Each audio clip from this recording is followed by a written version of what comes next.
Breaking news చూస్తున్నాం. రచ్చా media కథనాలకు కదిలిన జిల్లా యంత్రాంగం.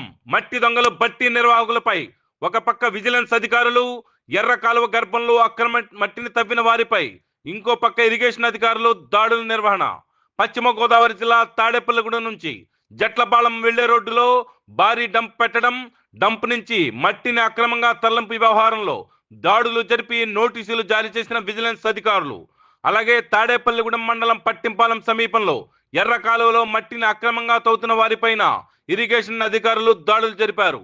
తాడేపల్లిగూడెం మండలం కుంచనపల్లి కడియపు చెరువు నుంచి కొంత, తూర్పు గోదావరి జిల్లా అనంతపల్లి కాలువ గర్భం నుంచి ఇంకొంత మట్టిని తవ్వి తెచ్చిన మట్టి దొంగలు తెచ్చిన మట్టిని తాడేపల్లిగూడెం నుంచి జట్లపాలెం వెళ్లే రోడ్డులో వందల లారీల్లో డంప్ చేసిన మట్టి దొంగలు.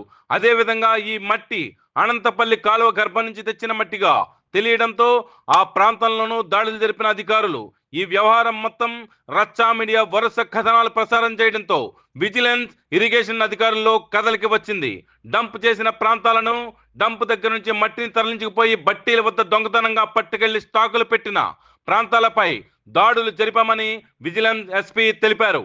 అదేవిధంగా పట్టెంపాలెంలో ఎర్ర కాలువ మట్టి గర్భం తవ్వుతుండగా ఇరిగేషన్ అధికారులు దాడులు జరిపి ఒక లారీ, ఒక ప్రొక్లైన్ ను సీజ్ చేసి తాడేపల్లిగూడెం రూరల్ పోలీస్ స్టేషన్ కు తరలించారు.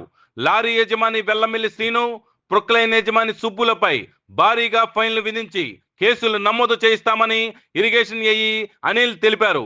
మట్టి ఎక్కడి నుంచి వచ్చింది, ఎక్కడెక్కడ డంప్ చేశారు అనే విషయాలు తెలుసుకుని దొంగతనం చేసిన మట్టి విలువ, మార్కెట్ రేటు ప్రకారం ఎన్ని రెట్లు ఫైన్ వేయాలి అనే విషయాలు మైనింగ్ అధికారులకు నోటీసుల ద్వారా తెలిపామని విజిలెన్స్ ఎస్పీ, ఇరిగేషన్ ఏఈలు తెలియజేశారు.